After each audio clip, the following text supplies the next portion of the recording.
Friends, ഇന്നത്തെ lunch box എന്താണെന്ന് കാണാം. ഇന്ന് ഞാൻ ലഞ്ചിന് മൂത്താക്കും ചെറിയവനും കൊടുത്തു വിട്ടിട്ടുണ്ടായിരുന്നത് ചിക്കൻ മന്തി ആട്ടോ. അപ്പൊ അതാക്കി കൊടുക്കുന്നുണ്ട്. ഇന്നലെ മൂത്താക്കയുടെ ബർത്ത്ഡേ ആയിരുന്നു, അതിന് വേണ്ടിയിട്ട് ഉണ്ടാക്കി എടുത്തിട്ടുണ്ടായിരുന്ന ചിക്കൻ മന്തിയാണ്.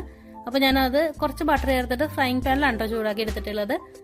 പിന്നെ ചിക്കനും അതേപോലെ തന്നെ ചെറിയ ചെറിയ കഷ്ണങ്ങളാക്കിയിട്ട് ഒന്ന് ഇച്ചിരി ബട്ടർ ചേർത്തിട്ട് ഒന്ന് ചൂടാക്കി എടുത്തിട്ടുണ്ട് കേട്ടോ. അപ്പൊ അതൊരു കറിപാത്രത്തിലാക്കി എടുക്കുന്നുണ്ട്. ചെറിയവന് ചിക്കൻ കൊടുത്തു വിടുന്നില്ല കേട്ടോ. പിന്നെ രണ്ടാമത്തെ ആൾക്ക് കൊടുത്തു വിട്ടിട്ടുണ്ടായിരുന്നത് ചോറാണ് കേട്ടോ. അപ്പൊ അത് ആക്കി കൊടുക്കുന്നുണ്ട്. ചോറിന്റെ കൂടെ കറിയായിട്ട് വെച്ചു കൊടുത്തിട്ടുണ്ടായിരുന്നത് ബ്രോക്കോളിയാണ്, അതാക്കി കൊടുക്കുന്നുണ്ട്. പിന്നെ സ്നാക്സ് ആയിട്ട് ഇന്ന് വെച്ചു കൊടുത്തിട്ടുണ്ടായിരുന്നത് 2-3 ക്രീം ബിസ്ക്കറ്റും പിന്നെ കുറച്ച് ബോൺവിറ്റ ബിസ്ക്കറ്റും കൂടിയാണ് കേട്ടോ വെച്ചു കൊടുത്തിട്ടുണ്ടായിരുന്നത്. മൂത്താക്ക് ഒരു പാക്കറ്റ് ടൊമാറ്റോ സോസും പിന്നെ ഒരു പാക്കറ്റ് ചില്ലി സോസും കൂടി വെച്ചു കൊടുക്കുന്നുണ്ട്. ചെറിയവന് ഒരു പാക്കറ്റ് ടൊമാറ്റോ സോസ് മാത്രം വെച്ചു കൊടുത്തിട്ടുണ്ട്. അപ്പൊ ഇതൊക്കെയാണ് ഇന്നത്തെ ലഞ്ച് ബോക്സ് വിശേഷങ്ങൾ. ഇതേപോലത്തെ ലഞ്ച് ബോക്സ് വീഡിയോകൾക്ക് നാടൻ കറികളുടെ റെസിപ്പികൾക്കുമായിട്ട് എന്റെ ചാനൽ ഒന്ന് സബ്സ്ക്രൈബ് ചെയ്യാൻ മറക്കരുത്. അപ്പോൾ എല്ലാവർക്കും ഗുഡ് ബൈ.